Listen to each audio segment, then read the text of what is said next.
was killing me.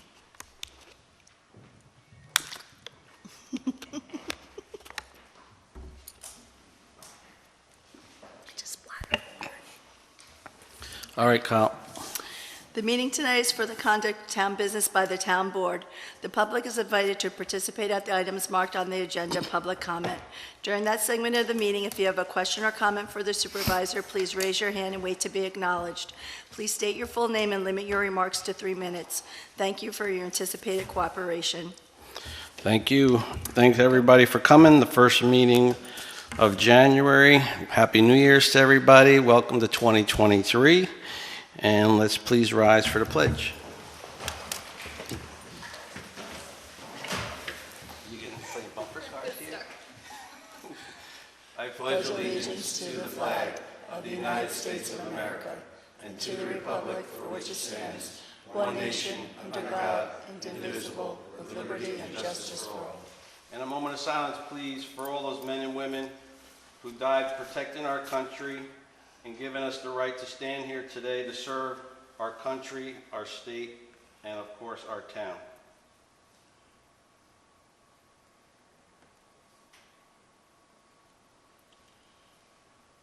Thank you.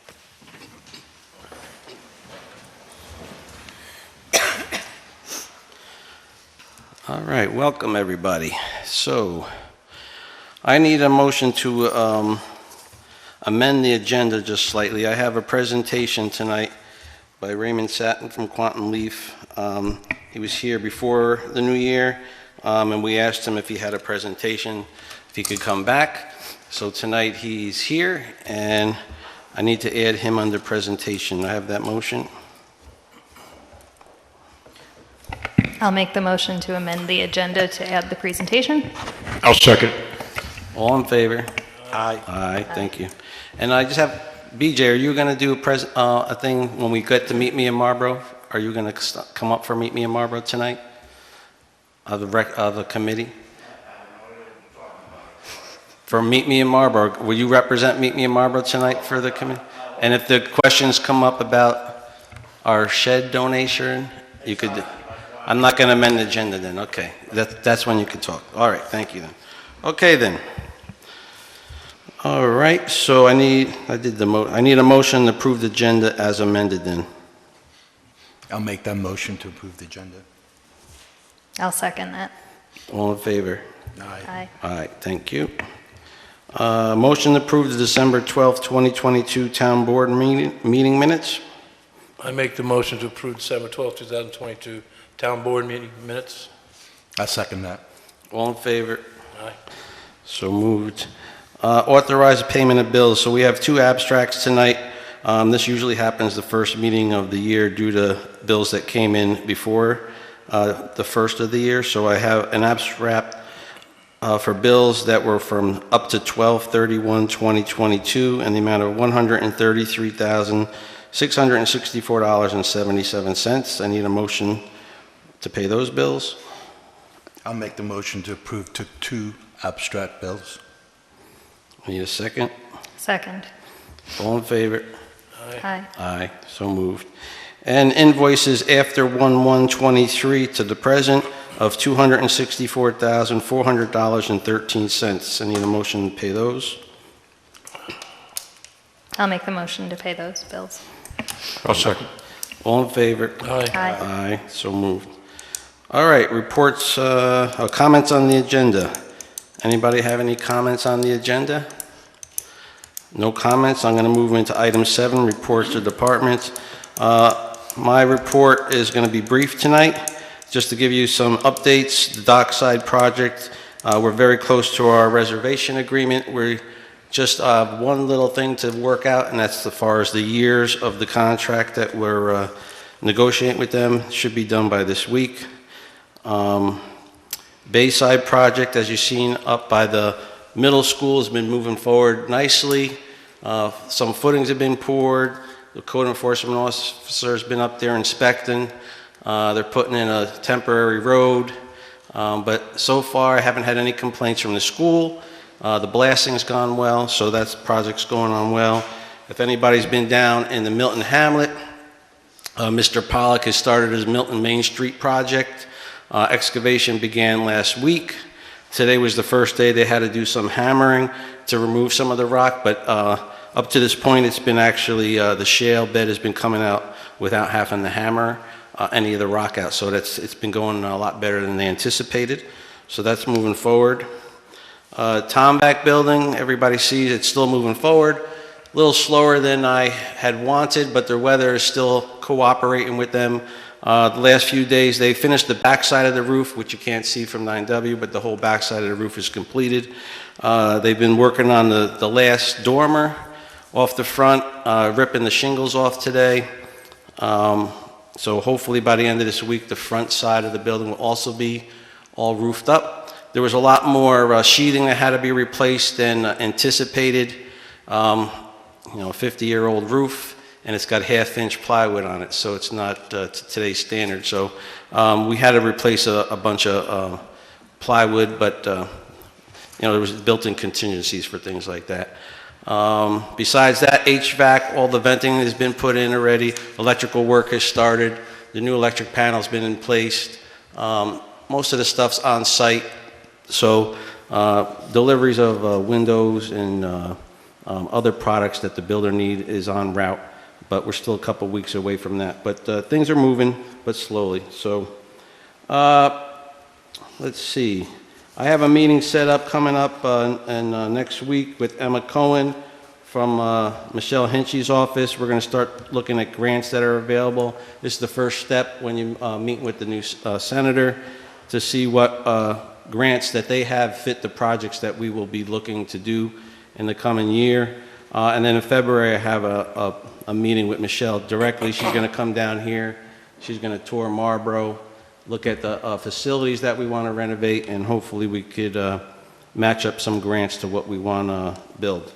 I also have on February 7th the Housing Smart Communities meeting with Dennis Doyle up at the county. This is something new that the county, not something new, but they are starting to push on this for communities to try to look into this housing smart communities. This is to try to get not low income, but I should say housing that's actually people that can afford housing within your community. So it's something that's a good thing, and we'll see what Dennis has to say, what kind of ideas. They want us to also pass town codes and laws that do this. Personally, just to let the board know, I'm not at this point in favor of passing any town codes in that direction, but I'll have to see what they present us. So I am looking into it. So that's my report for today. And Tom, for building inspector, you're up.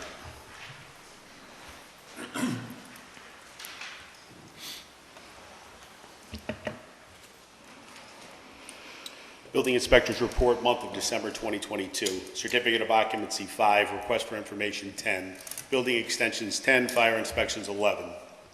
Order to Remedy 8, Complaints 22, Burn Permits 7. Building Permits, 5 additions, 7 burn, 2 decks, 1 demo, 2 roofs, 2 solar panels, 4 tank installation removals, 1 pellet wood stove. Monthly income, Certificate of Occupancy, $750. Permit extensions, $4,346.50. Building permits, $3,421.66. Request for information, $2,000. Fire inspections, $1,480. Burning permit fees, $30 for a total monthly income of $12,028.16. Total miles, 1,501. Total gas usage, 94 gallons. Estimated cost of building, $346,434.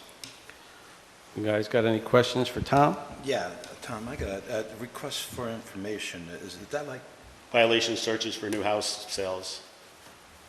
so that's what Yeah, they want a violation search. They need me to go access the site and make sure there's no violations, that all building construction is permitted, and we have permits to back that up. So there's like a fees? There's a fee, there's a $200 fee attached to that that's requested by, most of the time it's the purchaser's attorney looking for that, so making sure that the purchaser of the new home doesn't buy any unforeseen problems that the town might have on it. Thank you. You're welcome. Anybody else? Tom, can you stay up there and take off your town hat, put on your county hat, and talk about the Veterans Heroes signage. The hometown, I launched the Hometown Heroes? Yeah, I launched the Hometown Heroes banner program on Friday afternoon. The Hometown Heroes banner program is what you see in most other towns when you drive through in the hamlets or along their corridors. It's the banners of the veterans who've served our country in all branches of service. I felt it was missing here over the years. It took quite a time. It wasn't as easy as just, getting a banner and throwing it up. There was a lot of research done with it. Research with Central Hudson on using their poles, the correct hardware to put on the poles based on our wind speeds here, because we have a higher wind speed in our county than other places. So it took some time to get the red tape cleared, but we finally did it. It is on the town website. If you go to the townofmarlborough.org website, go to the form section, go to the town clerk section, and you'll see Hometown Heroes Banners Program. It'll give you the criteria, and the criteria is very simple. It's a deceased veteran, and it is as long as you lived in Marlborough at some time in your life. And that is the basic criteria of it. The cost of the banner is $250, including the hardware. It's a one-time fee. We don't make any money. That's the exact cost of what it costs. Our accountant said we had to take in what we're sending out, and that's exactly what's happening. The hardware is not cheap because of the wind speeds that are there. I will have local residents and community members help me put those up in the spring. We will be doing it twice a year. It'll be the month of January and the month of July. We do this so we don't take them in piecemeal month by month because of the cost of the banners. When we do them in quantity, we get to that $250 cost. So it'll be done twice a year. I'll accept them through the end of January. I'll accept them all of July, and then we'll get them up as soon as they're printed. We ask that the applications be turned in here at the town hall, either into my office, the building department, or the town clerk's office. We'll accept them, again, through the end of the month, within a few days. It's not a problem. We ask for an original picture. The bigger the picture, the better. 8 by 10.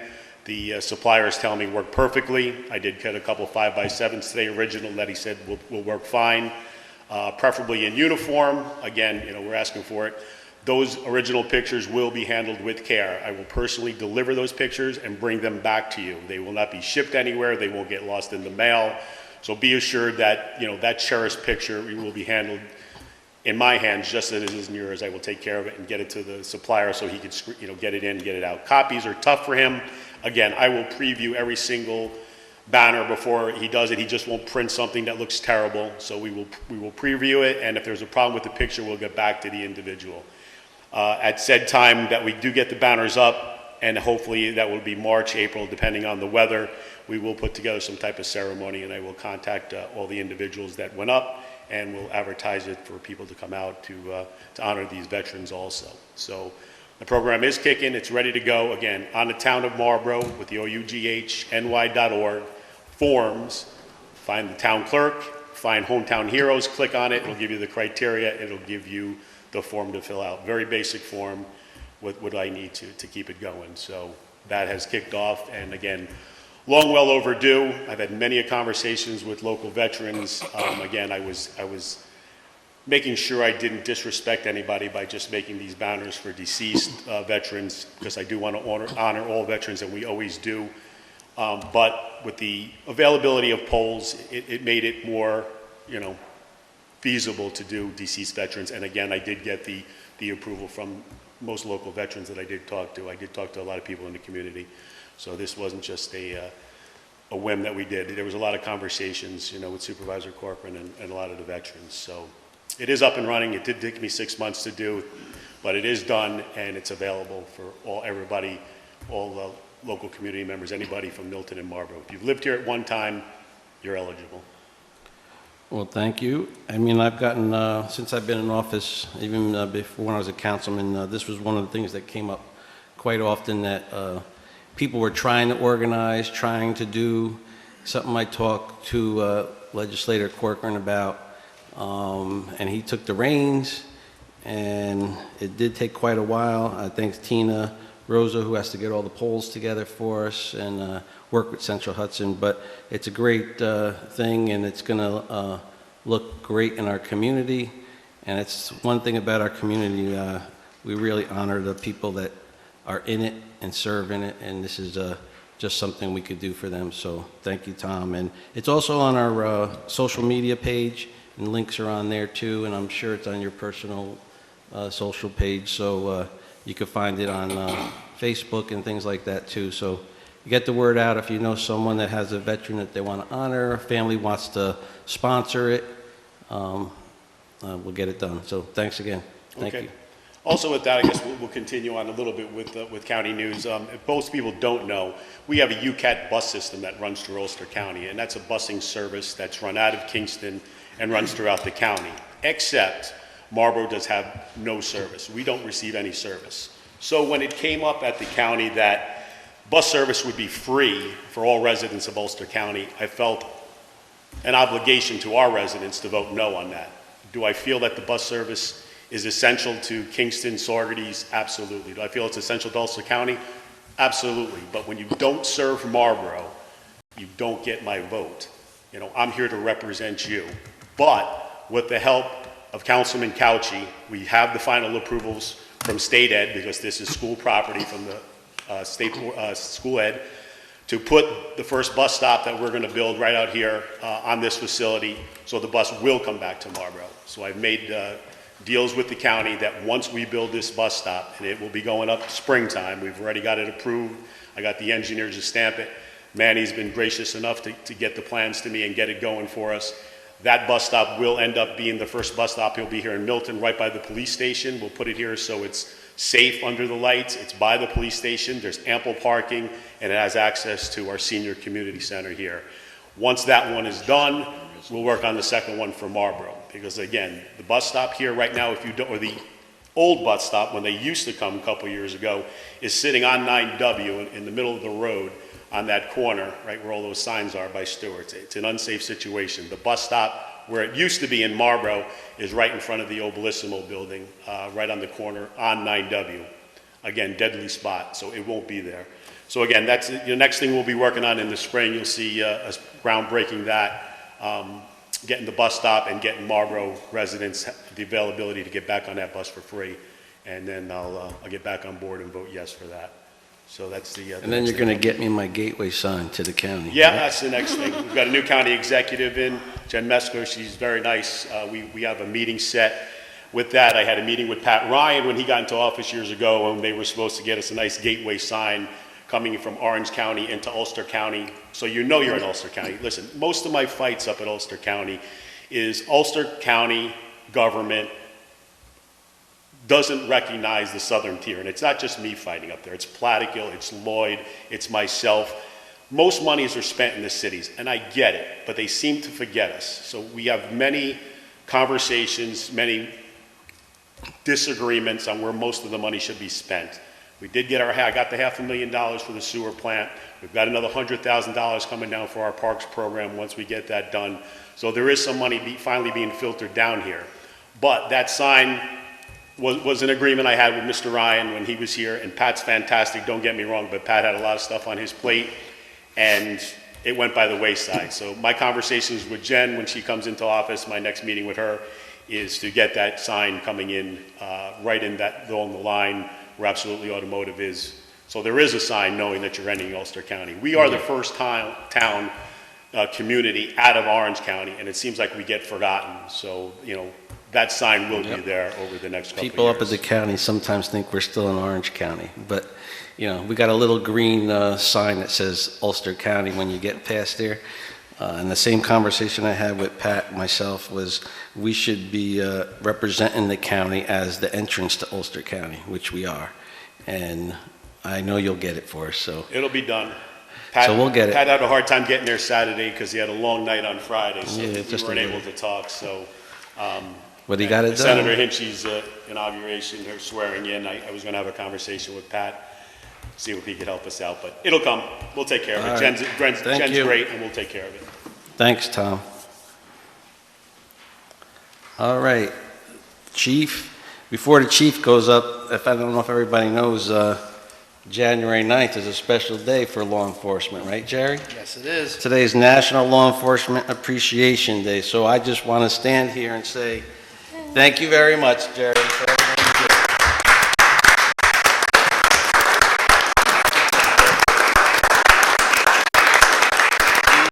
Ladies and gentlemen of the Marlborough Police Department, truly appreciate the support. Well, we appreciate you guys, so. And now for your report. He did offer to take me out to lunch today, too, and I declined. Oh, we gotta go to lunch, yeah. Okay, activity summary for the month of December 2022. Personal injury auto accidents, 5. Fatal motor vehicle accidents, 1. Property damage accidents, 25, for a total of 31 for the month. Summonses issued, vehicle and traffic, 57. Complaint activity, total blotter entries, 888, with a total of 15 arrests for the month. Telephone calls handled, 1,901 phone calls. Full-time dispatcher overtime, 16 hours. Part-time dispatcher overtime, 67 hours. Police mileage for the month, 12,711 miles. Fuel consumption, 1,011 gallons. 1,011.571 gallons. There was no use of force, no civilian complaints filed for the month of December. And no deer hits. And no deer hits, thank you. How, is that year-to-date 6 deer? That's from last year? Can't be this year. No, so the deer hits is when, usually involving a car accident, and we have to shoot. Oh, and you deer. have to go there That yourself? is a fileable use of force with the state of New York. Wow. So I put it on our report for the board to know. I know you don't care if I had to What do you do with terminate a those deer poor, what do because you of do a with car those poor accident, deer? but- You What's don't- that? You don't take those deer home, do you, Jerry? Some people do claim them, but no, we don't. We, the officers, do not. Okay. You guys got any questions for Jerry? Thank you very much. Thank you, Jerry. Appreciate it, Chief. These are all the attachments. And we have Superintendent of the Highways. John is not here. So, Sherry, do you want to read that? Sure. Monthly report for December 2022. During the month, we continued and finished removing leaves and debris from the drainage, ditches, and catch basins. We finished replacing the old street signs on the newly paved roads with new signs that display the town's seal. We did road patrols, replacing any signs that were in disrepair. On 12/9, we assisted the police department with traffic control for the funeral procession of James Van Vliet III. We had a few snow and ice events that required us to send out trucks to pre-treat, plow, salt, and sand to keep our roads safe due to freezing rain and snow. We continued working on several of the town's projects. At the Tomback site, we continued work on the walkway, dug and hammered rock for the new septic system, prepped for the installation of the grease trap, and removed the old furnace. At the dog park, we assisted Gail Appler Jr. in the construction of the new gazebo. Ambulance, the new ambulance service provider for the town, has been set up in the Highway Department building. Several days were spent converting an old office with drywall, painting, and installing electric outlets outside for the ambulance van.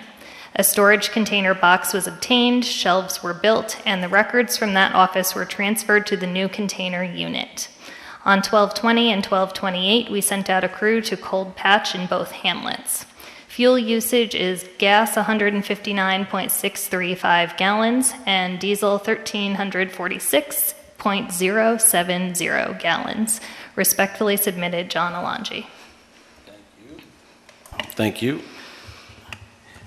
And since it's been a somewhat good winter, you could see I've asked John for the guys to do certain things, and they've had time to do it, so thank you to them, because again, that's just saving the taxpayers money, so that's good.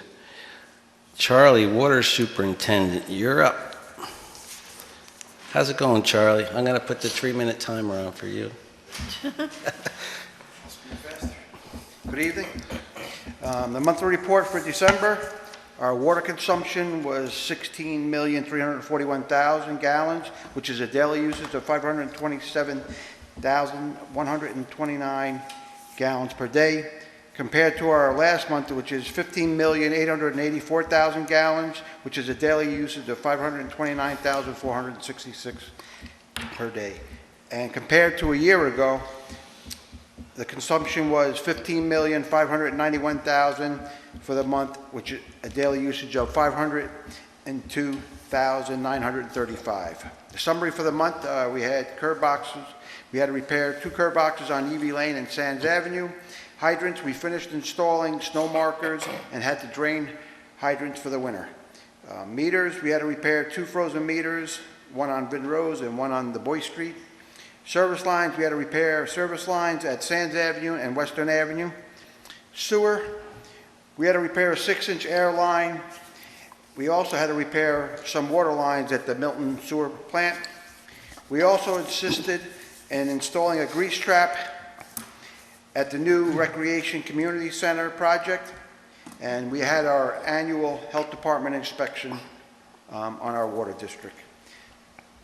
Service line inspections, closings, we had 15 markouts, gallons of gas, 250, gallons of diesel, 30 gallons, and mileage for the month, 1,600.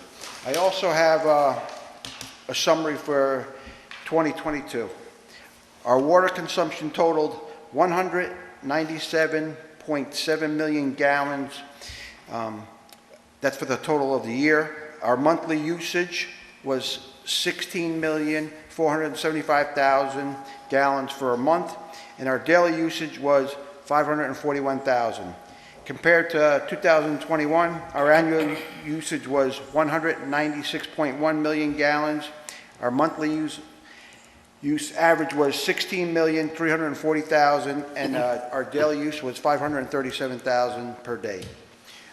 Water mains, in 2022, we had 4 major water main breaks. Compared to 2021, we had 14. Hydrants, we had a repair in 2022, we had 3, one of which was hit by a motor vehicle. Compared to 2021, we had 9 repairs, which 3 were hit by motor vehicles. Service line repairs, in 2022, there was 15. Compared to 21, we had 9. Valve repairs, we only had 1 valve repair in 2022, and in 2021, there was only 1 valve repair. Sewer problems, in 2022, we had 1 backup call, and in 2021, we had 2. Curb boxes repairs, we had 25 in 2022 compared to 2021, which was 14. Closings, we had 95 closings in 2022, and in 2021, we had 91. Markouts, we had 445 markouts in 2022 and 435 in 2021. And new taps, we had 8 new taps in 2022 and 6 in 2021. Oh, thank you, Charlie. It seems like we're like about average across year to year. It's not too far off, but you know, the closing is saying that's when house sales and things go, so 95 to 91, that's pretty constant. And the water flow is pretty close from year to year, not that far off. It seems like a little increase. Yeah, we had a little increase, but not huge, which is, I would expect when the new projects come on board, we'll see a little more usage. But you guys got any questions for Charlie?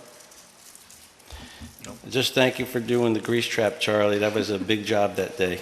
So thank you guys. Did a good job. Thanks. Thank you, Charlie. Town clerk. How we doing, Colleen? Just fine, just fine. Okay, Town Clerk Monthly Report for December 2022. Burn permits 1 for $65. Conservation 4 for $6.84. Dog licenses 14 for a total of $70. Tow licenses 2 for $600. Transfer station permits 13 for $732. Punch cards 62 for $6,110. Marriage licenses 2 for $35. Building department fees 1 for $16,269.70. Fire fees 1 for $900. Accident reports 10 for $47.50. Certified copies 9 for $480. FOIL requests 2 for $3. Train station fees 1 for $300 for a grand total of $25,619.04. Thank you. You guys got any questions? Tax season's going all right? Yes, I was just Just going to started? say, if you haven't received your tax bill and your property's not in escrow, I can't talk, you could contact my office because you definitely should have received your bills by now. And I also am available on the last 2 Saturdays of the month for people that can't make it in during the week. So I'm there from 6 to 12. I mean, 9 to 12. The last 2 Saturdays. I probably am there at 6, but I open at 9 to 12. In And case we you- got that on our website, right? Yes, it's on the website, it's in the paper, it's posted at the post offices. So- Okay, But yep, we're in full swing for tax time. all right. Thank you. Water quality management. Ed, you want to read this, Ed? Sure. Here. For the month of December, 2022, both the Marlborough and Milton wastewater treatment plants complied with all the speedies requirements. The following are monthly statistics for both plants. Marlborough, average daily flow, 138,000 gallons per day, about 79% of design capacity. Average BOD removal is 94%. Average suspended solid removal, 98%. Milton plant, average daily flow is 30,000 gallons per day, about 55% of design capacity. Average BOD removal is 99%. Average suspended solid removal is 97%.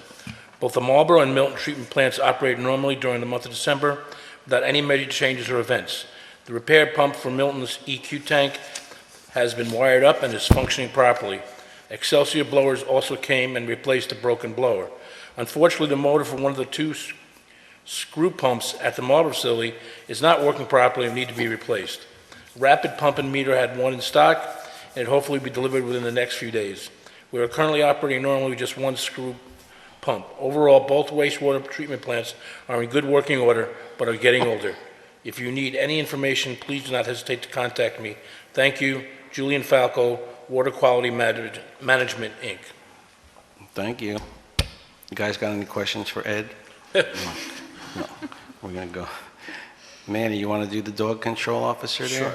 Thank The monthly report, 12/1/22 to 12/31/2022. Overview.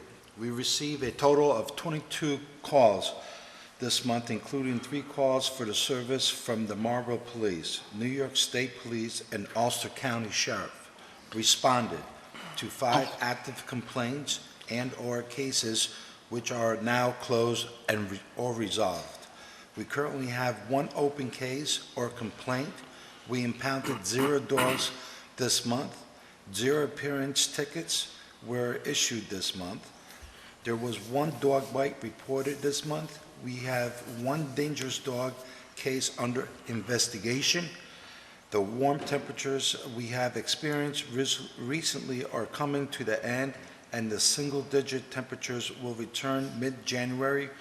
Please use caution when keeping your pets outdoors. Thank you, and have a safe, prosperous, and happy New Year. End of report. Thank you. All right, planning board. You want to do this, Dave, or I'll do it? What happened to Cindy's? What happened? No, of course not. Planning board review, December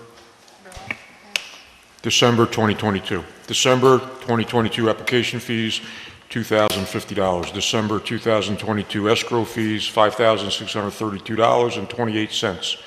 December 2022 recreation fees is at 0. December 2022 invoices total $9,932.30. The December 5th meeting was canceled. The next deadline was December 9th. The next scheduled meeting is December 19th. The attendees at the December 19th meeting, 2022, was Chris Brand, Steve Clark, Cindy Lanzetta, James Garofalo, Steve Jennison, Joe LaFaro, and Bob Tronsolito. The agenda, approval of the stenograph minutes for 11/21/2022. Approval for the above minutes was tabled until the January 3rd, 2022 meeting. Chris Noto, Orange Street, 3335 Orange Street, Marlborough, public hearing, subdivision. The public hearing for the project was open with significant input from neighboring property owners. Concerns regarding the project included on-street parking, increased traffic and congestion, drainage around the site, proposed aesthetics, and driveway access on the site. A motion was made to close the public hearing, which was approved by a 4-3 vote. Engineer Pat Hines will conduct an on-site inspection with the Town of Marlborough Highway Superintendent to evaluate many of the concerns raised at the public hearing. William Kendra Minard, 346 Mahoney Road, Marlborough Sketch Site Plan. The applicant proposed on-site food and alcoholic cider sales under the town's agricultural use laws. However, as the agricultural nature of the site is seasonal and unrelated to the production of proposed sales, the applicant was advised to amend and/or submit their plans as their proposed usage is not allowed under present code. Terrence Laura Cuddy, 50 Bailey's Gap, Highland Sketch Subdivision. The board discussed proposed driveway grading, utility easements, driveway location, and clarification regarding items left unanswered or the application checklist. Ulster County Health Department approval for the proposed septic and town highway superintendent comments regarding the proposed driveway are outstanding. A public hearing was scheduled for January 17th, 2022. I don't know if that's supposed to be 2023. Yeah. Yep. Discussion, due to the numerous upcoming holidays falling on regularly scheduled planning board meeting dates, the board discussed alternative dates for meetings to be held.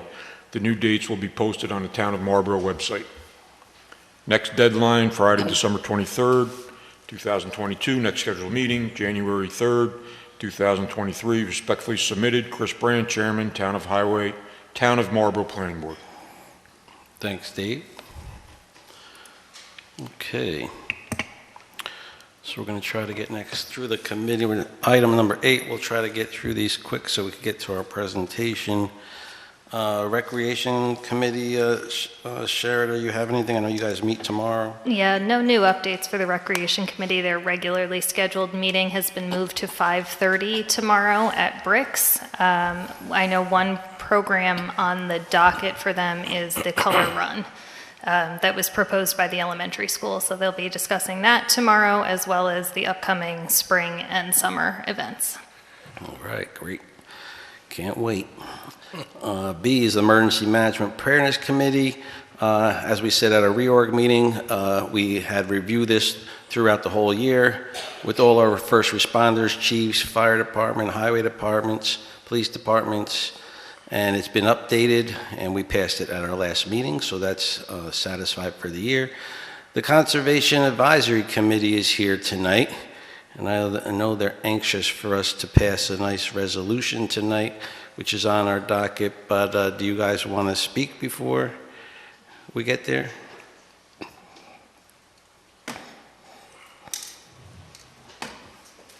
Very much.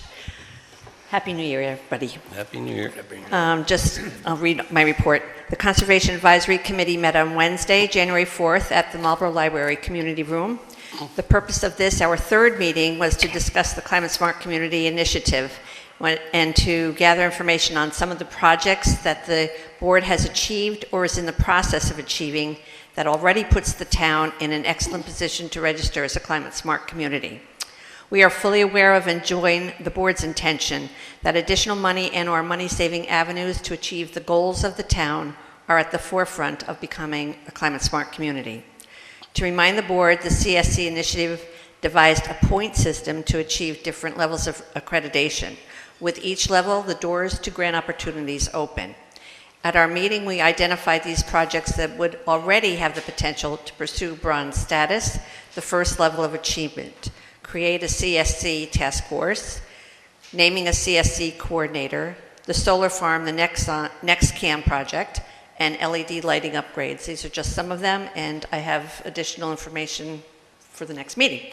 We also identified some areas easily achieved and points that would be determined upon completion. Native tree plantings, trees for tribs through the DEC, public forums on cost savings by converting to solar-produced energy, forum on passive housing, a key to money savings for builders and homeowners. These are just a few of the ideas that were discussed that we could present to the public. The combined talents of the members will undoubtedly afford us many ways to achieve bronze status. Of course, it is the job of the CAC to pursue all of the necessary requirements and documentation, and for us to do the work to achieve this success for the town. A list of the names of the CAC members has been forwarded for the board's acceptance, and I have verified that each person has voluntarily asked to serve. Most importantly, when the board passes a resolution stating the town's desire to pursue the Climate Smart Community Initiative, we can register to become a Climate Smart community. This is the first requirement, and we ask for your consideration and direction to do so. Respectfully submitted, myself. Thank you very much. Thank you very much. You guys got any questions for Mickey? We're going to get to the meeting. We're going to have a resolution tonight. So we appreciate you guys stepping up and Thank doing you. this. We had a very good discussion amongst the boards, and again, we'll vote tonight and Okay. we'll move forward hopefully. And thank you. I see you got a lot of participants, so which is good to see a committee grow. It's been kind of dormant for a while. And I can say with all confidence that the members of the committee bring in so many different skills and so much passion and intention to get this done. I really think that we're going to be able to get a lot of things done. And the things that you've already mentioned, it's a matter of putting it in writing and connecting. Howard sent me the email today, so I'll follow up. But you know, basically, you know, everything that's going into the community center is you know, 5-star rated or above. It's all LED lighting. We have heat and air pumps, heat pumps that are high efficiency. Everything we're putting in there is above efficiency level. So insulation, we're putting an extra insulation in the walls that weren't there before. There's a lot of things that are going there that I think is going to help for that cause too. So I'll get all those together. And then again, we did all the LED lighting on the street lights a few years back. Yeah. So that was totally done. So all the lights that we just put down at the landing park, we just switched over to LED lighting. So we're doing our part, smaller, big, but we're trying, you know. The fact that we have so many outdoor facilities that have been, you know, updated and upgraded, that gives us a lot of room for some of these points. So, like I said, it's just a matter of finding what's already been done and cross-referencing. The big thing after community center, the next big project is going to be the highway department building. So, you know, I already asked those engineers as they're doing their designs to keep these things in mind. Right. Which most, like in today's world, most of them are already on board with all that. Right. So, you know, especially lighting. Lighting's an easy one. Like if you're going to replace lights, they're always going to be LED lights pretty much now. So that's an easy one. But, you know, efficiency as far as heating and air conditioning and stuff like that's a biggie. So, well, thank you. I look forward to giving any information that we gather to the board as well for your use. All right. Thank you so very much. Thank you. All right. Thank you. And the IT committee, I don't have any updates on the IT committee. We haven't had our first meeting of the year. We usually meet end of January, early February, and then Jerry and the team will give all their requests, and I'm sure he's smiling over there. He's got a lot. But, I mean, we have our budget for it, so there's upgrades we got to do every year. Milton Train Station Foundation, I did send a letter out to the Train Station Foundation today. Based on we're renting the space out more and more often now, and I need to have anything of personal belongings from the foundation removed out of the train station. We're having issues with it being kept clean. There's too many people going in and out, so on February 1st, all the locks will be changed on the train station. If anybody needs to use the train station, they have to come through the town hall. Again, obviously, if the train station committee members need to get in, it's not a big deal, but we need, for insurance purposes wise, we need to know who's in and out of the building. So that's going to happen. I sent that out, and the board was copied on that. Milton Land and Citizens Committee, I have not got anything updated on that. I could just tell you we are meeting for the grants. I met twice already this year, believe it or not, with Rosemary and Jerry and Gail and John Behan, and I have a meeting tomorrow because we got to put our first submittal in for reimbursement down there. Marlborough Economic Development Committee, I have not gotten anything from them. Meet me in Marlborough. BJ, you want to talk about anything, or you just want to talk about your donation? Shed. Quickly. So I don't know if anybody was here at our previous meeting when BJ presented for Meet Me in Marlborough, but he presented the board with a suggestion for them to somehow get some revenue into their coffers because they're low, and something that BJ does with the Rotary Club in Highland, right? Is that correct? Right, that's what I was referring to all the time. I also printed out an aerial view of the parking area. Yep. I did some surveying and measurements and stuff the other day. And these are the donation box, donation drop boxes. The Right. board was very, I'm going to say skeptical a little, BJ, right? Because we don't want it to be a dumping ground, because we notice when you have those drop boxes, people drop off mattresses and furniture and all that. And BJ assures us that's not going to happen. The rules and regulations for the public to read, posted on the shed itself, do and don't. People don't read. Everything that goes in there has to be in a bag. People don't read, BJ. Well, I realize that.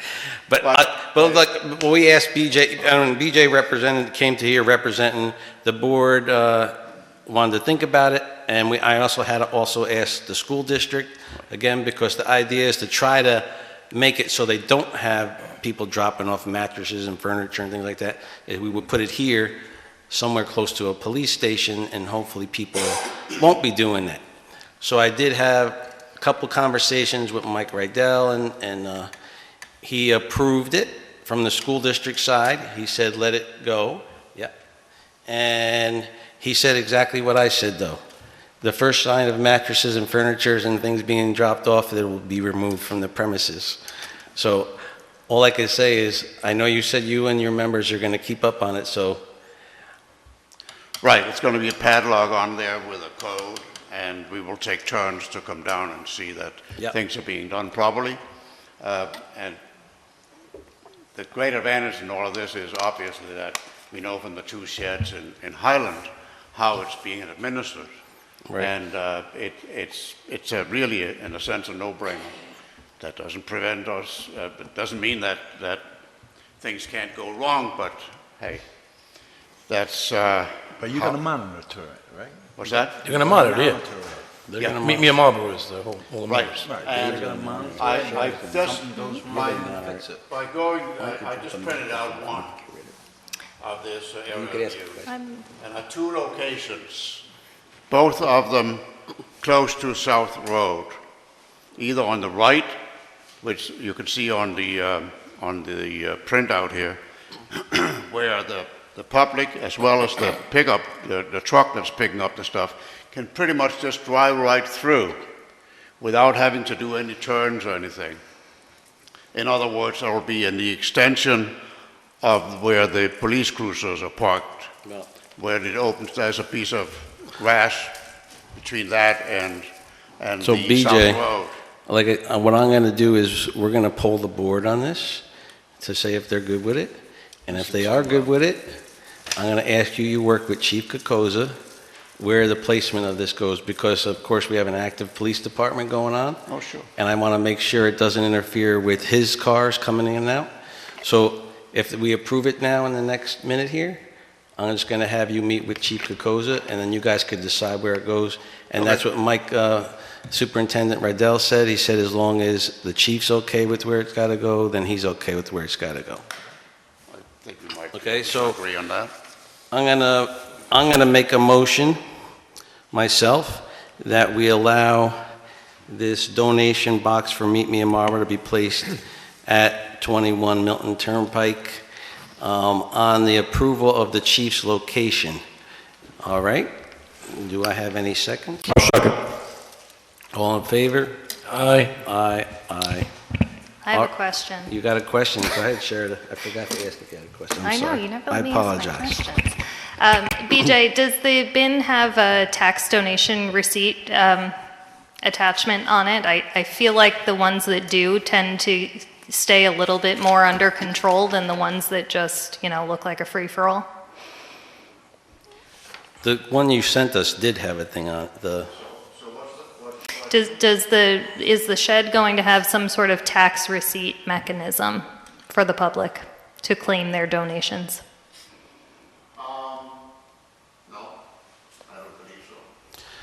So the picture you sent us in that big packet, it did have it on there. Had a donation. Let me make sure I understand this.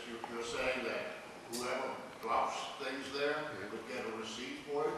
Yes, there's one at the Episcopal Church on 9W in Marlborough that's very well maintained, and I think that it does not become a dumping ground because it has that receipt, and I also think there's a camera on it. There's one in Newburgh by the same organization that's very nicely maintained as well and never seems to collect a lot of junk around it. I think there's something to that. There's no, in a sense, any value to what is being deposited there.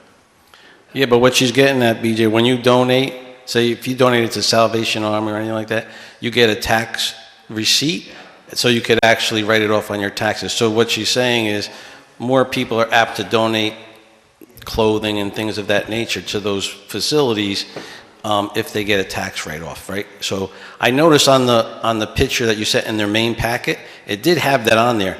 I asked that last question, how do you actually administer that receipt, right? Like no one's there. It's self-claimed. I think it's just self-claimed, yeah, so. Well, we'll see when it shows up. I would suggest you look into it because I think that people save their quality items for those write-off functions and then leave anything where they're not getting some kind of credit just becomes a glorified garbage container, Yep. which I, No idea how that would be administered, because well, are the donations going to a nonprofit of some kind? And I apologize, I missed the first meeting where you presented. You weren't here? No, I wasn't. the company in Massachusetts, the truck arrives here every 4 weeks or so, pick up the stuff, weigh it back on the scale back in Massachusetts, and writes meet me in Marlborough a check. Which is not for that. Right, so it definitely benefits that, Meet Me in Marlborough, so it definitely should qualify for a receipt, I would imagine. Definitely. And that is one of the few ways that Meet Me in Marlborough can generate some income other than membership fees. That is the second reason behind coming up with this whole thing. It has generated quite a few $1,000 locally, which is a similar organization, a membership-run organization, and the same goes for. And what is the company name that administers it, that does the picking up? Do we know? I'll give you Okay, The company name that picks up. I'm sorry. It's okay. I forgot you weren't here. It's okay. You're going to have to know because I need a building. No, we have it. I have it all up in my office. I have the whole packet. But like I said, in that packet, the picture shows it's more of like a shed that you see up at the barn guy up the road, not those metal ugly boxes. Yeah, it's And more it actually shed. has a donation receipt thing. Again, I don't know how it's administered. Like if it's just like you get a thing and you fill it out yourself. It is, and it should be. I will tell you the one now at the Episcopal Church, they don't even give you a paper receipt anymore. There's a QR code on the bin. Yeah. You scan it. Yeah. You print your own receipt at home and itemize whatever. All right. So you have the building permit. No, I said I got all the paperwork upstairs. I have to approve it first before I get a building permit. So I just got the approval. Me, really relax over there, building inspector. Well, have you included in your motion to waive the fees? What do you mean? There's no fees. It's the town project for us. There's fees for the Building building permit fee. All right, guys, do you make a motion to waive the fees for Meet Me in Marlborough if we got to get technical here? Can I have a motion, please? I make the motion to waive the fees for Meet Me in Marlborough. All in favor? I'll Thank second. you. Thank you, goodbye. All right, so we're going to move on.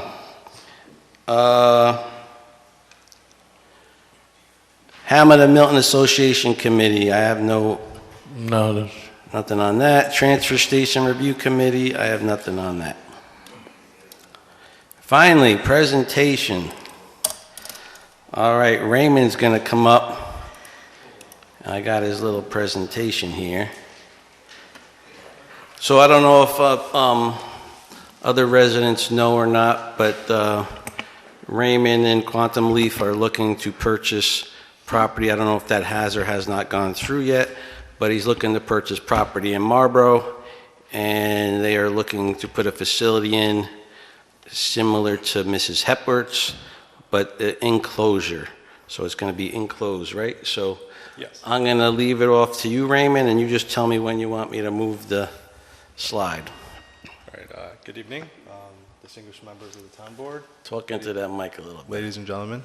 Thank you for having me. I'm Raymond Satin. I represent Quantleaf Labs. Quantleaf Labs intends to establish and operate a state-of-the-art indoor cannabis cultivation facility in Marlborough, New York. At Quantleaf Labs, we're dedicated to defining the future of cannabis cultivation with our commitments to advanced and innovative cultivation techniques, intelligent data modeling, and adherence to stringent environmental and quality control measures, aimed specifically at delivering the highest quality products while minimizing environmental impact. At the last board meeting, the town addressed certain concerns around safety and security and air quality. So I'd like to do a small presentation around those measures.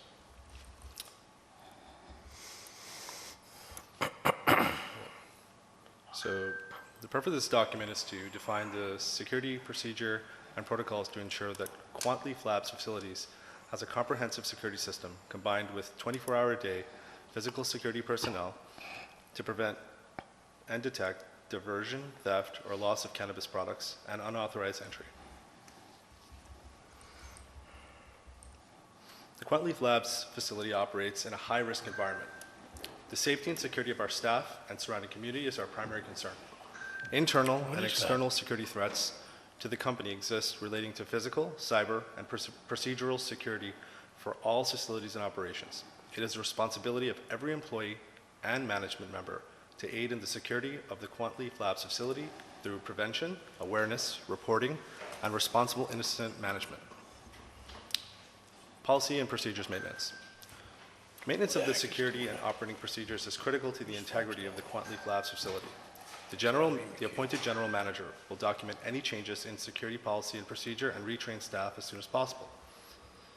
Policy and procedures details comprehensive security protocols in compliance with those published by the Marijuana Regulation and Taxation Act, the MRTA, and all applicable local and state laws. To that end, some of our standard operating procedures are as follows. Background checks. The security manager will ensure that each employee completes the background application paperwork and provides his or her fingerprints to the New York State Police. Should the fingerprint check reveal a disqualifying result, the employee will be suspended from his or her duties until the security manager can complete an investigation and make a determination as to the employee's fitness for employment. Visitor access. A grower/processor facility may not be open to the general public. A grower-processor shall require vendors, contractors, and other individuals requiring access to the facility for purpose regarding growing, processing, or testing of cannabis products to sign a visitor log and wear a visitor identification badge that is visible to others at all times while on site and at the facility. A grower-processor shall require visitors to present government-issued identification that contains photo to gain access to the site and facility.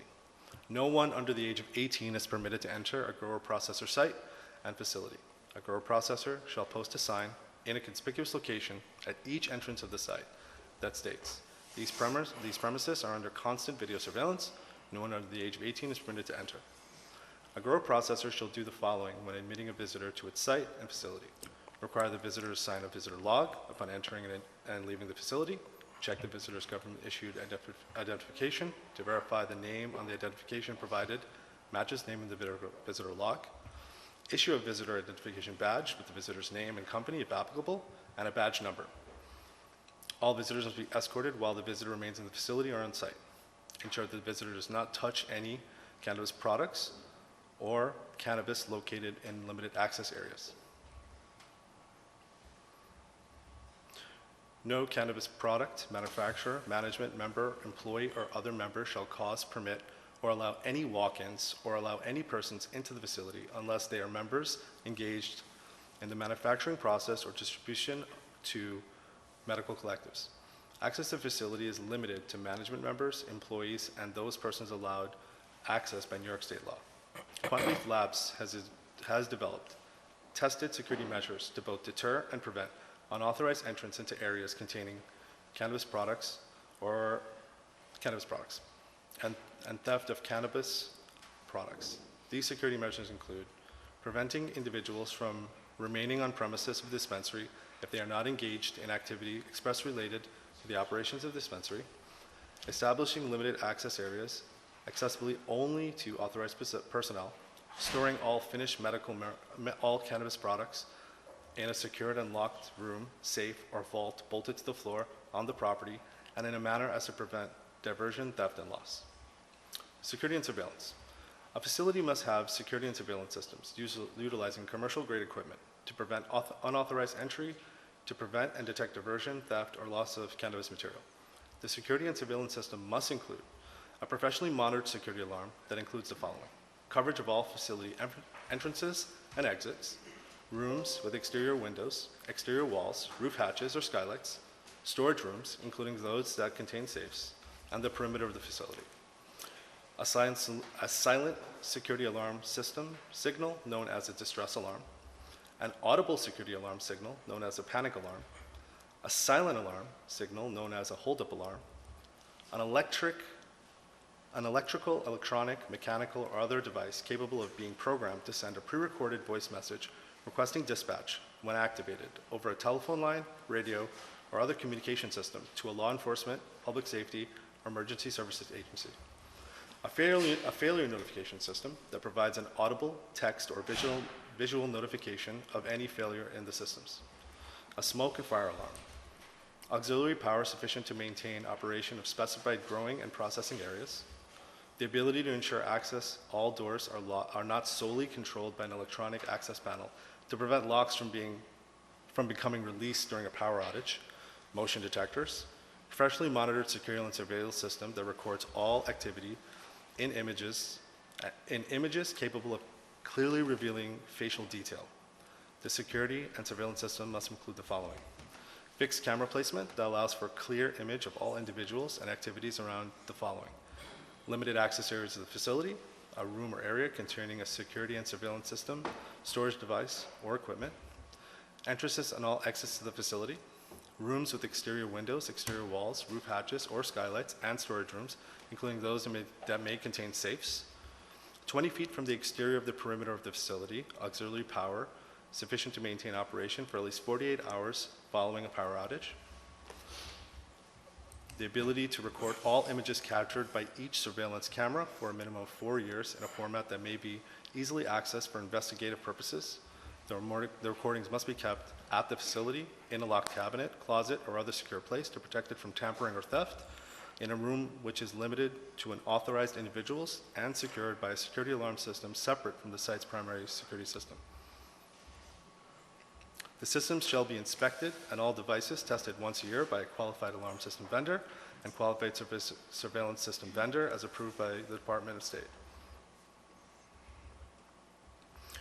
The grower processor shall install commercial-grade, non-residential doors and door locks on each external door of the facility. Keys or key codes for all doors shall remain in the possession of the designated authorized individuals. During non-working hours, entrances and exits from the site and facility shall be securely locked. The grower processor shall have an electronic backup system for all electronic records. The grower processor shall install appropriate lighting to ensure proper surveillance inside and outside of the facility. A grower processor shall limit access to a room containing security and surveillance monitoring equipment under this section to persons who are essential to maintaining security and surveillance operations. The Quantley Labs facility has a comprehensive security system combined with 24-hour-a-day physical security personnel presence to prevent and detect diversion, theft, or loss of cannabis product and unauthorized entry. Conspicuously posted security signage is posted throughout the interior and exterior of the facility. Alarm and surveillance systems are maintained in compliance with the State of New York regulations. Video cameras are installed in all areas that contain cannabis products. All ingress and egress points are protected by video surveillance and cameras strategically placed to ensure their clear identification of persons entering or exiting the facility or surrounding area. Commercial-grade lighting illuminates the facility in order to provide adequate lighting for surveillance equipment. All vegetation is properly maintained to ensure a clear view of the exterior and parking lot. All objects hindering the view of surveillance equipment will be removed if possible. The site plan will be maintained along with an annual security system auditing. Locked areas will be accessible only to specifically authorized personnel, and all finished marijuana and marijuana products are stored inside a secure, lock, safe, or vault, and in such a manner to prevent diversion, theft, and loss. The appointed general manager will ensure proper incident response protocols are followed. Examples of an incident may include, but are not limited to, theft, robbery, violence, trespassing, fire, natural disasters, and accidents.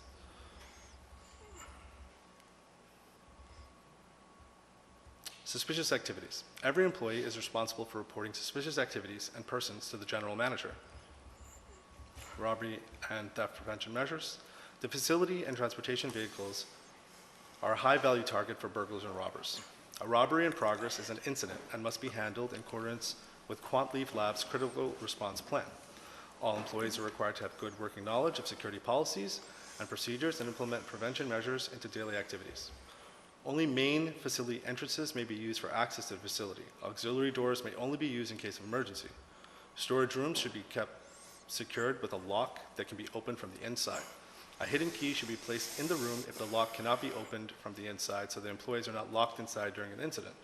Managers shall vary employee lunch and break schedules to ensure maximum coverage. Employees should be trained to greet every visitor to a facility immediately and look each visitor directly in the eyes, noting any nervous or strange behavior in the visitor. Enclosed locked areas must be cleaned regularly. To remove old fingerprints, oil or wax-based cleaners must not be used. Unauthorized entry or robbery protocol. In the event of an unauthorized entry or robbery, the following protocols should be followed as long as human life and safety are not jeopardized. Remain calm, encourage others to be calm, cooperate with the suspect but do not volunteer assistance, provide proceeds or product demanded by the suspect, including bait money or a product tracking device if possible. In the event of a hostile life-threatening attack, remember to run, hide, or fight. Internal theft or burglary. In the event of a burglary or theft or burglary, of the following steps could be taken: secure the facility, make appropriate law enforcement and internal notifications, contain the scene for a police investigation, assist the police as much as possible, ensure video surveillance recordings are downloaded as evidence. Unauthorized incidents. In the event of an unauthorized IT incident, the following steps will be taken: store finished products in a secure manner, send non-essential personnel home in a natural disaster only if safe to travel, disconnect the affected equipment or appliances from the network access to other systems, isolate affected IP address from the network, power off systems, equipment, appliances as necessary, disable the affected IT applications, and discontinue or disable remote access, notify management member of status or any actions taken. Transportation procedures. Transportation vehicles. Transportation of cannabis products will be performed in accordance with Quantleaf Labs and New York State compliance transportation procedures. The security manager will ensure the transportation vehicle is compliant prior to authorizing transport. Quantleaf Labs may decide to purchase armored vehicles if it is determined that certain delivery areas are unsafe for normal vehicles. The security manager must ensure the transportation vehicle is compliant prior to authorizing transfer to the vehicle.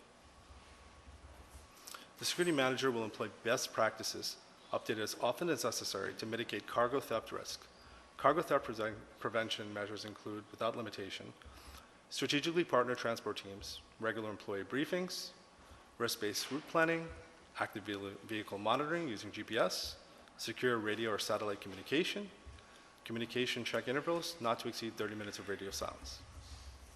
Each delivery vehicle must be equipped with two-way communication equipment.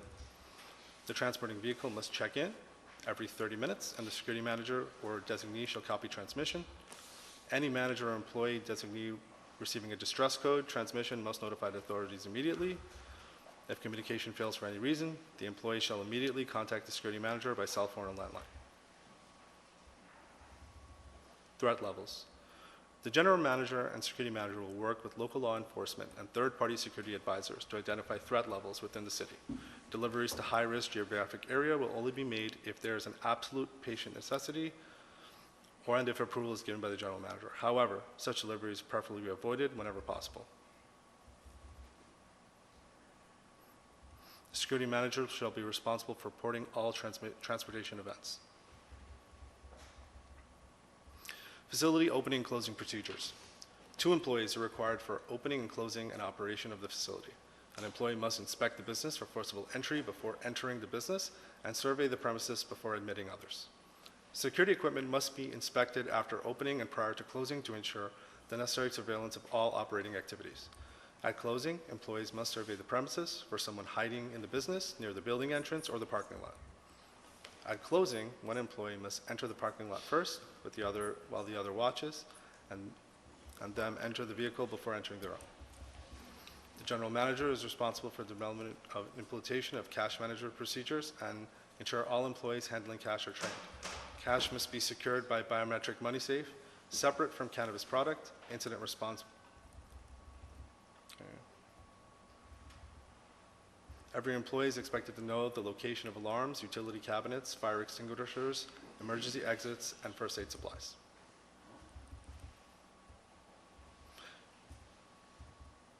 In the event of an unauthorized entry or robbery, the following post-incident steps should be taken. Change all security codes, install replace locks, and issue keys only to authorized personnel. Ensure any video of the incident is archived. Restore security devices and/or apparatus to working condition. Repair any physical damage to the facility. Provide employee and patient counseling as needed. Perform security retraining as possible. And notify member of staff of any action taken.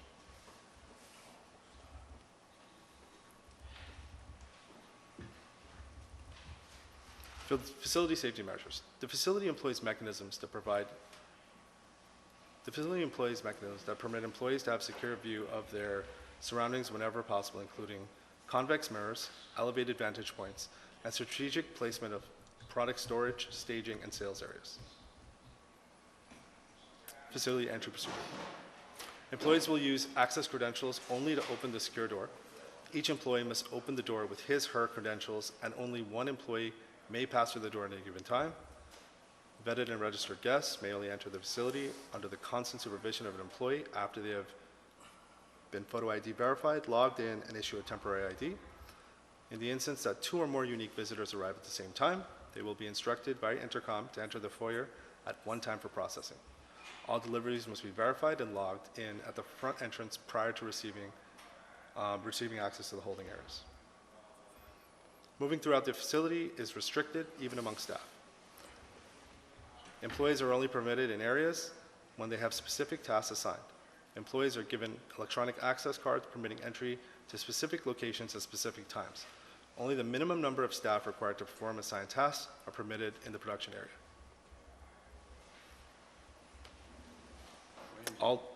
Raymond, I went way over my 3 minutes. Oh, I'm sorry. I didn't realize I just had 3 minutes, But that's all right. I could see that you are very big on security here, I could tell you that. So that's a good thing. How much longer is the presentation?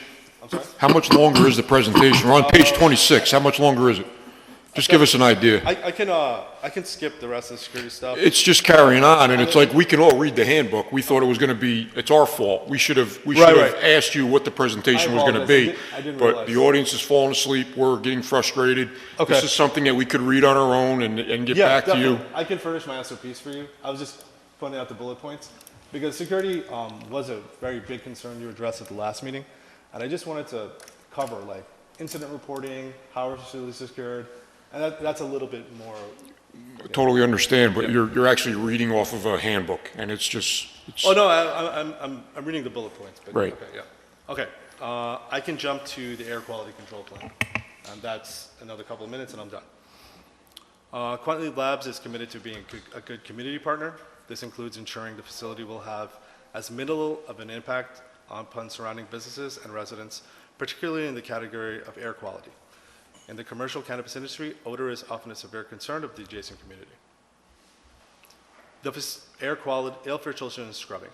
The facility will be engineered using high-powered fans attached to commercial-grade carbon scrubbing air filters.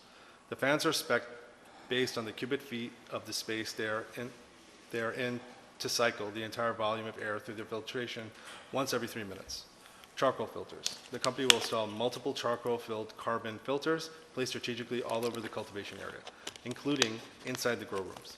To filter the odor created by cannabis, certain carbon filters will be set up as scrubbers, where they constantly scrub the air by taking in dirty air and releasing clean air. Other filters will take in dirty air, filter it, and transport by air ducts to specific rooms to further cleanse it. Ozone generators. The company will utilize ozone generators in the facility. Ozone generators create ozone. When ozone comes into contact with offensive odors, the ozone virtually neutralizes the odor. Ozone generators are placed strategically in places where charcoal filters are not sufficient. Ozone, sometimes called activated oxygen, contains 3 atoms of oxygen rather than 2 atoms we normally breathe. Ozone is the second most powerful star-releasing agent in the world and can be used to destroy bacteria, viruses, and odors.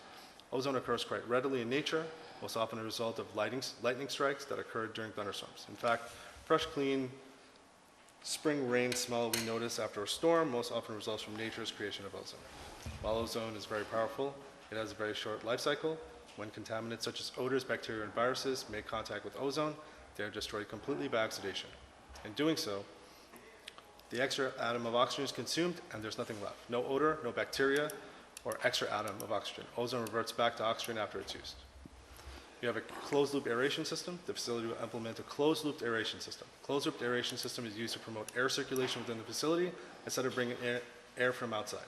This allows environmental conditions to be contained within the facility and allows the company to manually control the environment, both helping growth of plants and prevent the spread of odor by keeping odor inside the facility rather than allowing it to possibly outside the facility through air vents.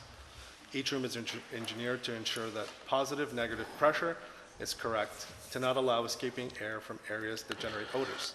The facility as a whole will be engineered with negative pressure through commercial-grade fans that will take all the preconditioned air and filter it in an additional time before removing it from the facility. So Raymond, I'm going to cut you there. I'm going to go right.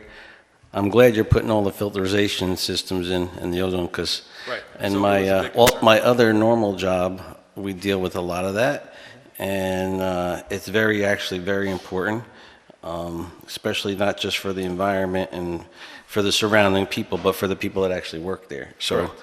I'm glad you do that. But I want to get to this site plan here. On this picture here that I have up here, where are you actually putting the facility on this? Is it the green area up in the corner here? No, the green area is a wetland. That's the Next to a wetland. pond. We're thinking about positioning the facility toward the rear. So in the orange proposed area to the bottom left. Here? The bottom left. Here? Yeah, there. And what's this yellow? What is that? That's just the elevation. Okay, so that's just the elevation. Yeah. And so this is the area where you'd want to put the facility. Yeah, It's going to be 2 facilities, correct? one facility. I thought you had one growing and then one to, I'm sorry. you have a manufacturing and an area. It's all contained in one facility. All one place? Yeah. And so, just so everybody knows, so it's all enclosed within greenhouses? Is that how this is? Or No, this would be a building, a closed facility. No enclosed greenhouses. facility? But how do you grow it? You'd have to have some kind of, Heat lamps. on lights, or do you do it through natural light? Lights, Yeah, okay. we import lights, we put the lights in the facility, everything is closed door. No, like, we limit the amount of exposure, windows and things like that. And as far as, I'm sorry, go ahead, Manny. The building you're going to put up again? Initially, we plan to put up 25,000 square feet, and then, in time, expand to the maximum footprint of 100,000 square feet. So starting with 25, expand to 100,000 Correct. square Over time. feet. Okay. And how many employees are you thinking of employing? To start, with a 25,000 square feet facility, about 50 employees, and 50. then grow from there. Now, how much distribution trucks going in that area? I mean, there's not constant deliveries and picking up, or? So our Just when our maybe distribution the schedule is, harvesting, yeah, right? around the harvest, around every 3 to 4 months.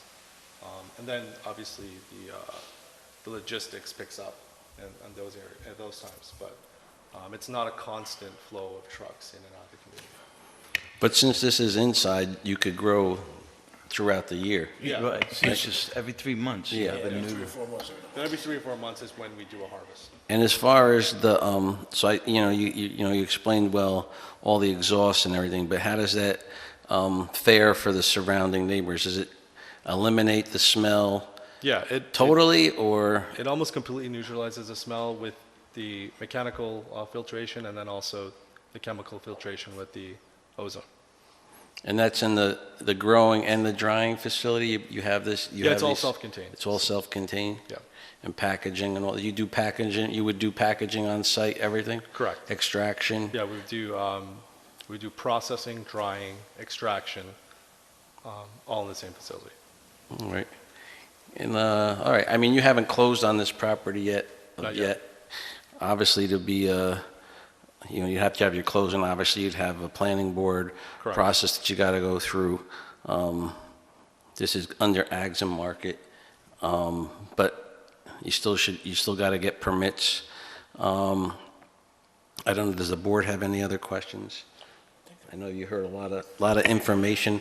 And again, I know it was kind of long and winded, but, it's good to see that your company has a lot of security built in. We do. And you are doing the air ventilation systems. Yeah, but those are great things. So, you guys have any other questions?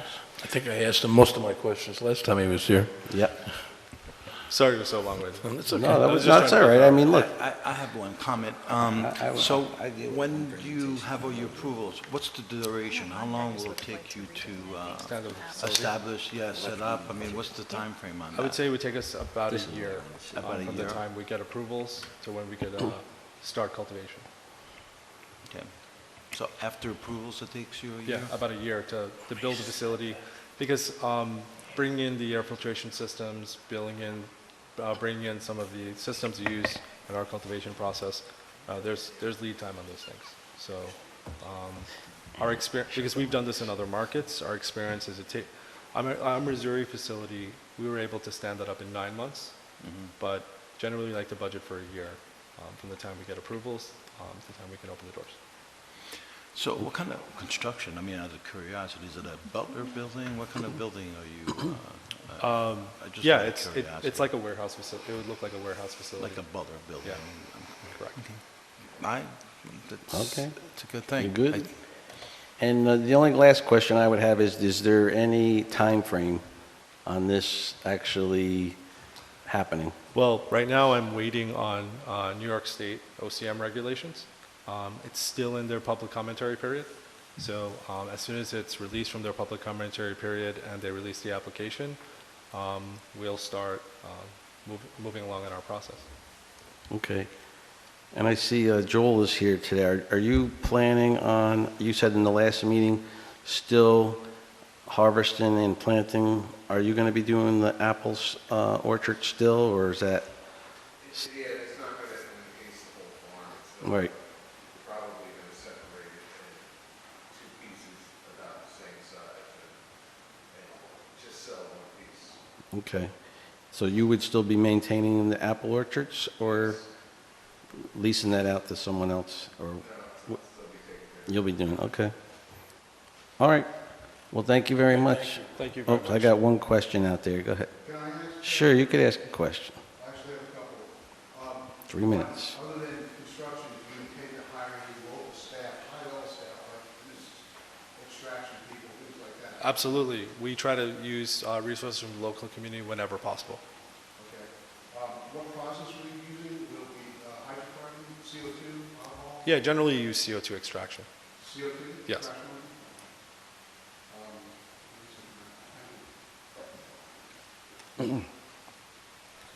Yes. Just another quick question, we were talking about conservation. How would you generate all the electricity that's going to be needed for that facility? Well, to start, we're going to bring in three-phase power to the property. However, we're in talks with different state agencies to provide solar on the property. We're trying to allocate resources to get 1 megawatt of solar power on the property to power a facility. Okay, well, thank you, Raymond. I appreciate it. And hopefully everything works out. And when it does, I know I will find out. So Thank you very much. we appreciate it. Thank you very much for coming in again. Thank you for the presentation.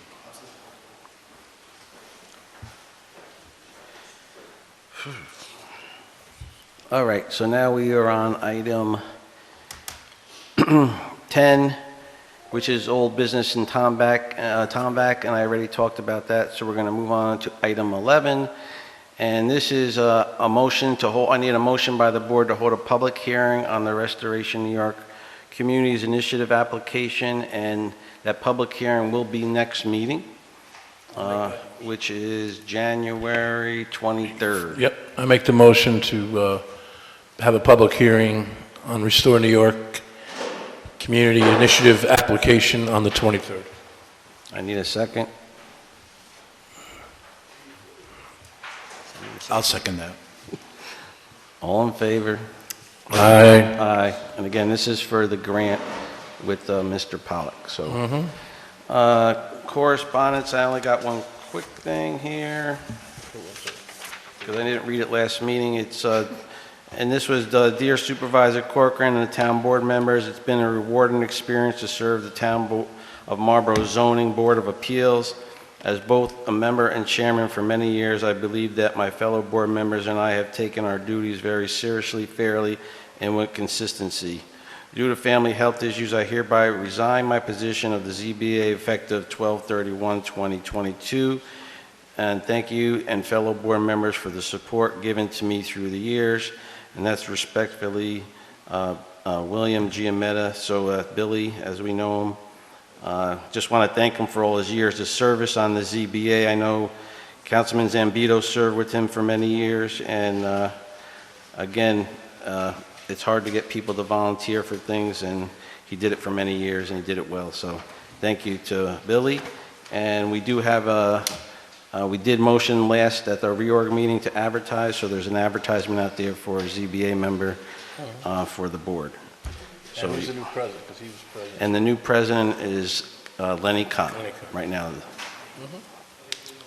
So thank you, Billy. All right, and then we're going to go into public comments. Does anybody else have any other public comments before we get to resolutions? None said. We're going to get to resolution number 25. And resolution 25 is to amend item number 20 and item 21 from the town of Marlborough reorganizational meeting, and this is to deal with the water and the sewer, because we had said in there triannually, and as the board knows, last year we changed these billings to quarterly, so we just have to update it. So whereas item number 20, resolution to establish water rates, should be amended to the following, and I'm not going to read all the numbers, but the main thing is that it's a minimum of $10 and quarterly, so it's billed quarterly, so that's the update. And whereas item 21, resolution to establish sewer rates, should be amended to the following. Again, the rates are there, and again, instead of, it's going to be quarterly, period.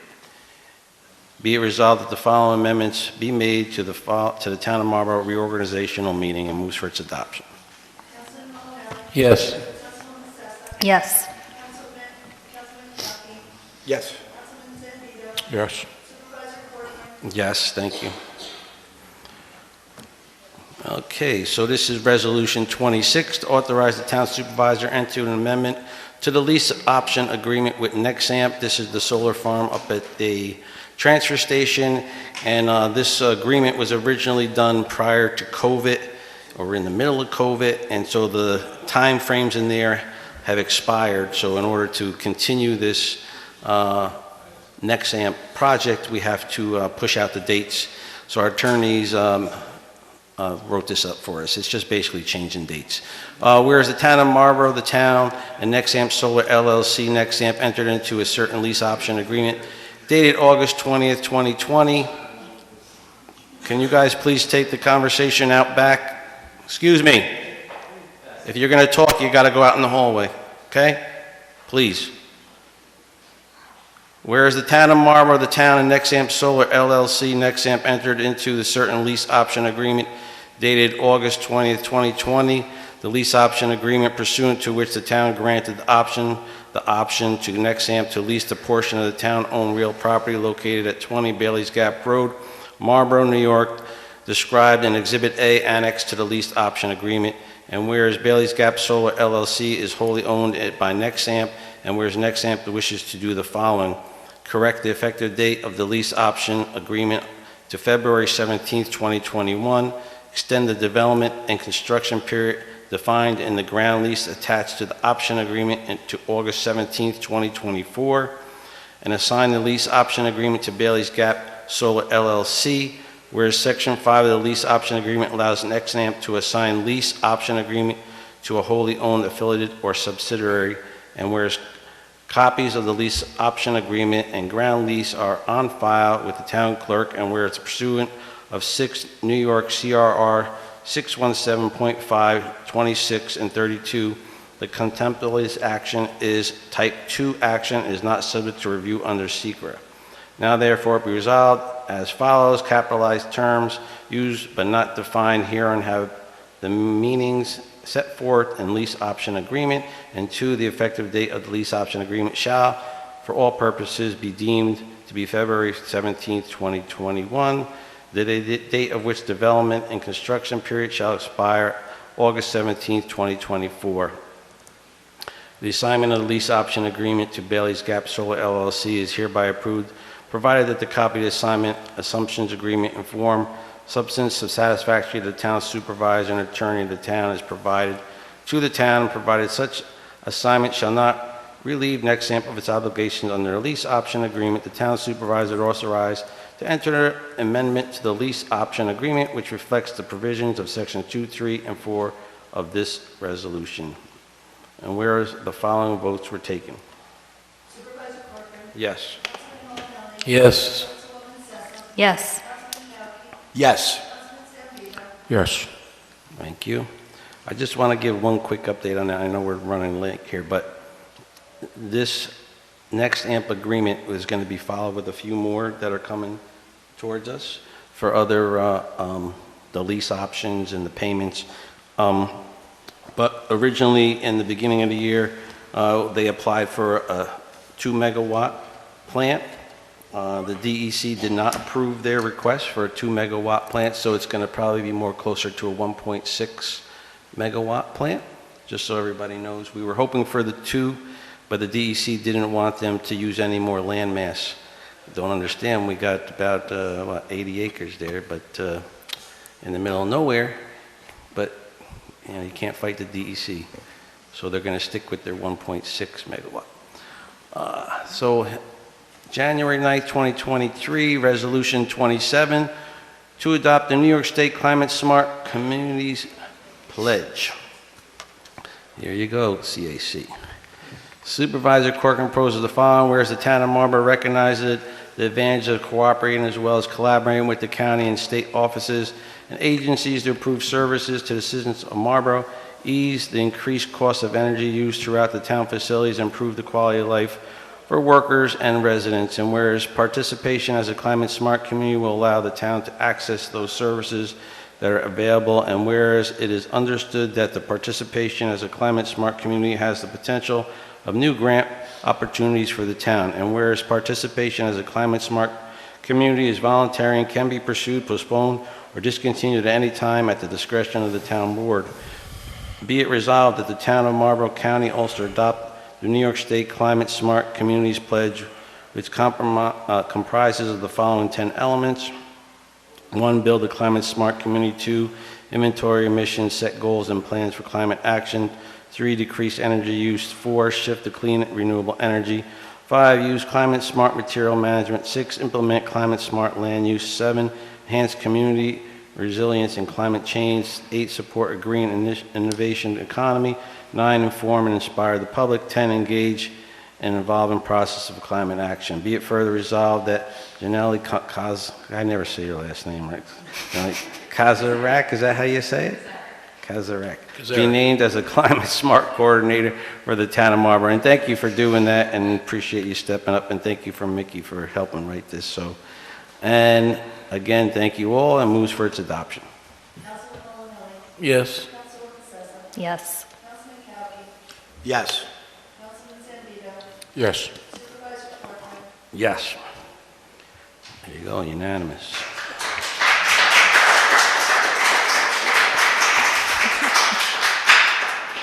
All right.